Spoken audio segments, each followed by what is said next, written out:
Welcome back to another episode of I Am Jack's Broken Femur. My name's not Jack. If you like this channel and you would like to help support it, or maybe you just like the picture of the cat, please click on the link for my PayPal in the pinned comment. Thank you.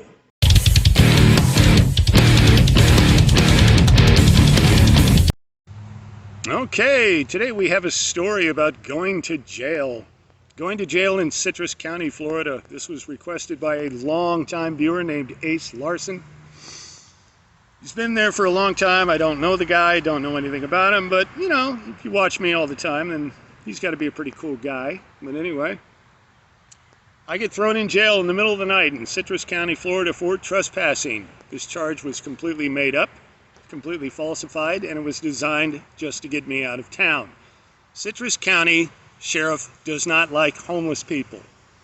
They're going to bounce you out of there one way or the other, either with thinly veiled threats or actually throwing you in the can. Now, people have told me, well, false charges, you can sue. Yeah, I can sue. If I had that kind of money, if I could retain a lawyer, if I could hang around town for another 3 months when the case finally goes to court. Not to mention, I would have had to subpoena members of the church who owned the property that I was sleeping on to get them to come in and say, yes, I did have permission. In other words, a lot of hoops for a lot of nothing. Was not in the mood to do that. Couldn't afford it anyway, so that's kind of out the window.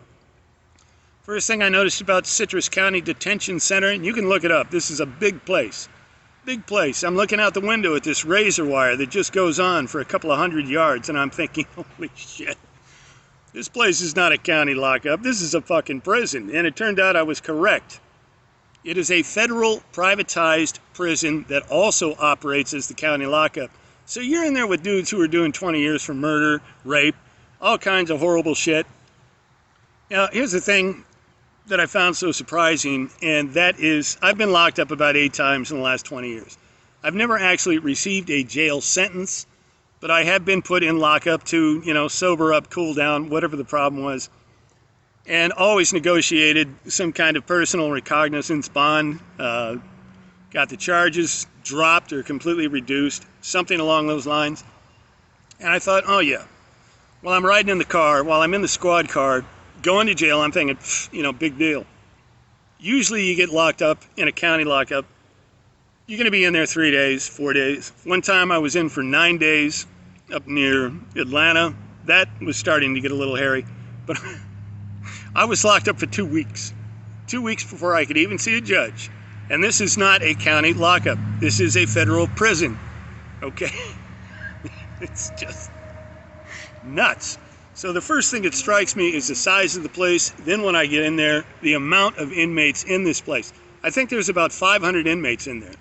Most county lockups, you know, 50, 60, 100, whatever. No. I mean, go ahead and Google up a picture of it. This place is huge and very menacing. Get inside, and it took something like 18 hours to get processed. You're in a holding tank that's about 10 by 12 feet with 20 other guys. And half these guys are just shouting. They're shouting, they're drunk, they're angry, and there's no way you can shut this out of your mind. I mean, it's all too new. The whole place is just a mess. But finally get processed, finally get sent to my pod. And the alpha male in this particular pod, he was a guy named Wyatt. And Wyatt was just a crazy motherfucker, okay? He was taller than me. He was about 6'6", about 250 pounds. And he was not a fat guy. He was just big. Everything about him was big. He had big hands, big head, just big motherfucker. And the first thing he did to me and this other guy, I was sent to this pod with one other person. They said, is either one of you chomos?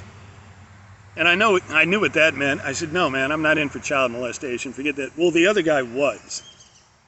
And his life turned to shit in about 3 seconds. Everybody was catcalling him. Everybody was bumping into him. Everybody was giving him a big problem until he finally had to go to the guards and beg them to be sent to another pod because he was going to get the shit kicked out of him, no matter what. Now, when he asked me, I said, no, man, I ain't in for that. He said, well, show me your papers, because everybody walks around with a paper with your instructions, your court date, and what your charge is. And I show it to him, and he said, trespassing. That's it? And I'm like, yeah, I'm in for trespassing. Now you got to settle into the daily routine. The food is fucking terrible. I mean, I've been in other county lockups. The food was not that bad. This is ridiculously bad. A typical meal was a piece of strange-looking bologna on a piece of white bread with a blob of margarine on top, with a side of beans and a helping of boiled potatoes. Okay, it doesn't sound that bad. Well, there's no seasoning, there's no salt. The beans are not even barbecue flavor or anything. Just beans and boiled potatoes. Have you ever ate boiled potatoes with nothing on it? No salt? Not even a little bit of cheese? Nothing. You're just eating boiled potatoes. I had to chug a glass of water with every single bite just to get it down. And at breakfast, you got a little helping of eggs with all the same thing, and lunch and dinner were exactly the same thing. I mean, that alone, and you got to eat it. You got to eat it. You got to keep your weight on. You don't want to sit around hungry all day in this highly miserable environment, so you find a way to choke it down. Next, the living conditions, they're what you would expect. Half the guys yelling and screaming till 3 o'clock in the morning. And you slowly trained your mind to tune all this out. You just lay on your bunk. Maybe you were able to borrow a book from somebody else. That takes your mind off things for a while. And the TV is always blaring till the guards shut it off at 10 o'clock. Nobody can decide what to watch. They're always fighting over the fucking TV. I saw 2 major fights go down between Wyatt and 2 other guys. And I mean, we're talking a real shit kicker here. For like 3 minutes, 2 guys absolutely trying to destroy each other. I mean, there's no tapping out. Once you're in a fight, you are in it. You cannot tap out. If you're going to lose, you have to be beaten. And badly. So I stayed away from all that. Now, there was one advantage that I had. I know how to act in jail because I've been in a few times. And there's 3 very basic rules. Number 1, don't act like a tough guy. You're just going to be fighting the whole time you're in there. I mean, that's probably the worst piece of information that's been floating around out there. You know, if you get sent up, you know, pick the toughest guy you can find and beat the shit out of him. Well, no. Absolutely not.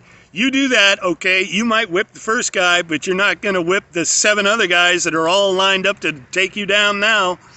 It doesn't work. Don't act like a tough guy, forget it. Rule number 2, if you don't know anybody in there, you only speak when you're spoken to. Don't try to act like you know somebody. Don't try to chat anybody up because the other inmates, that's an instant red flag to them. They either think you're hiding something or you're just kind of this squirrely person. And neither one of those things is going to work for you at all. So just shut up. Within a couple of days, other inmates are going to start speaking to you for some reason or another, and then boom, you can have a legitimate conversation without trying to act like something you're not. Rule number 3, what was rule number 3? Don't owe anybody any money. Do not gamble. Do not buy any drugs. Don't do any of that. If you don't owe anybody any money, you're not going to have a problem with anything. So, you know, and be polite.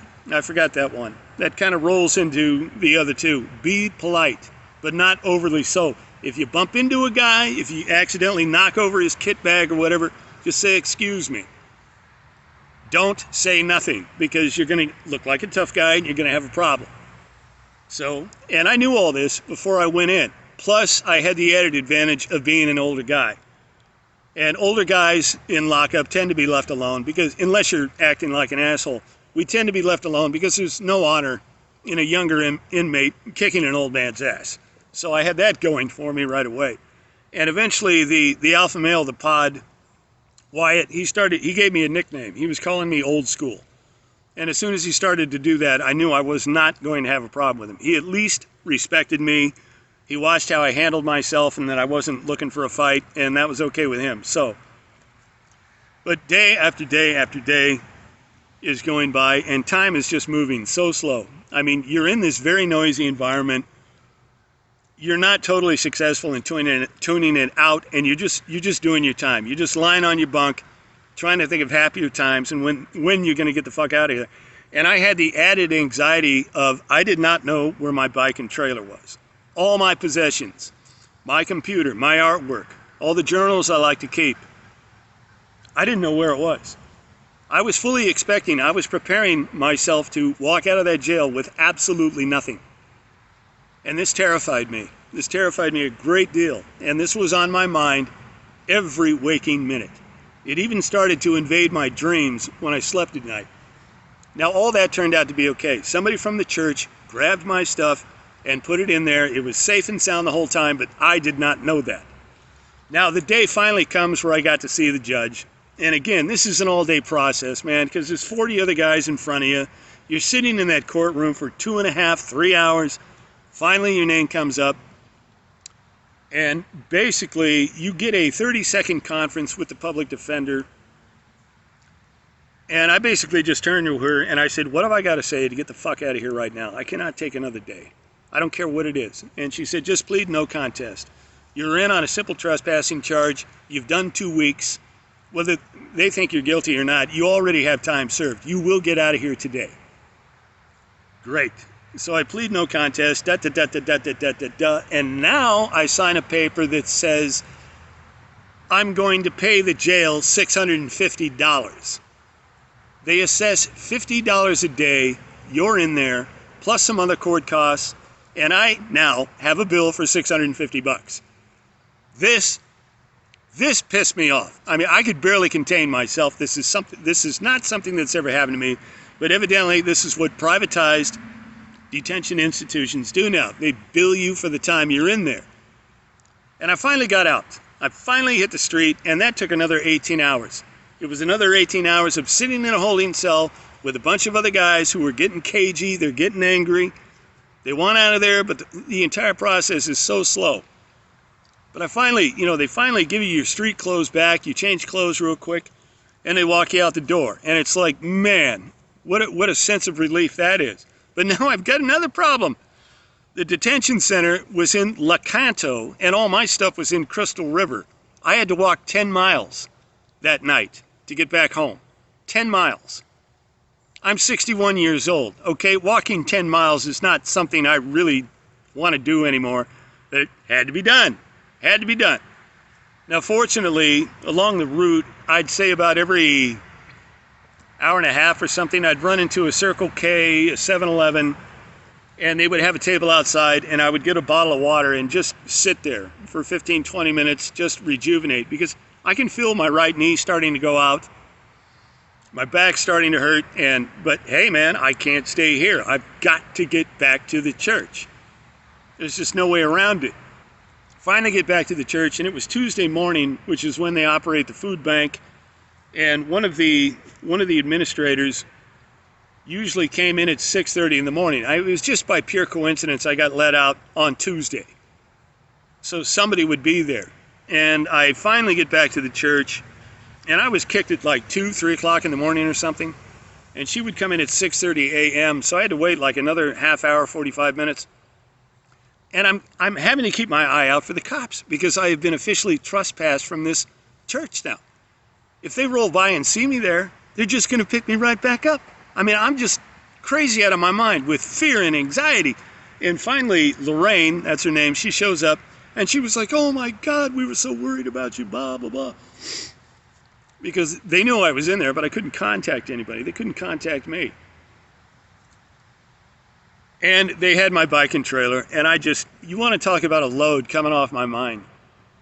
I mean, I was like, oh, thank you so much. I mean, it was like finding out maybe you had stage 4 cancer, and now they're telling you you don't. It was that kind of relief. But I finally got all my stuff together, and as the weeks rolled on from there, the sheriff is now harassing me. He's got his deputies out there because, like I said, they don't like homeless people. And the very last conversation I had with him before I got going again was they accused me of shoplifting out of the local grocery store. It was a Winn-Dixie. I mean, they just stopped me out on the street and said, oh, by the way, the manager is considering filing charges against you from Winn-Dixie. And I'm like, what for? Well, you've shoplifted several times from there, and we know about that. And I'm like, oh, motherfuckers. And I didn't lose my shit. I didn't get mouthy. This is what I said. I said, well, Perhaps you'll accompany me to go talk to the manager right now, because one of you is badly informed. You know, I'm being diplomatic, but I'm being an asshole at the same time. And he puts his hands in the, oh, well, we don't have to do that. We're just saying, be aware. Be aware. Be aware of what? That shoplifting's a crime? That's what I'm supposed to be aware of?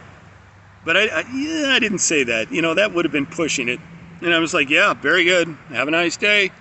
And it was then I decided to get the hell out of Citrus County. And there you go, boys and girls. If you're going to hobo through Florida, you can skip Citrus County. Just don't go there.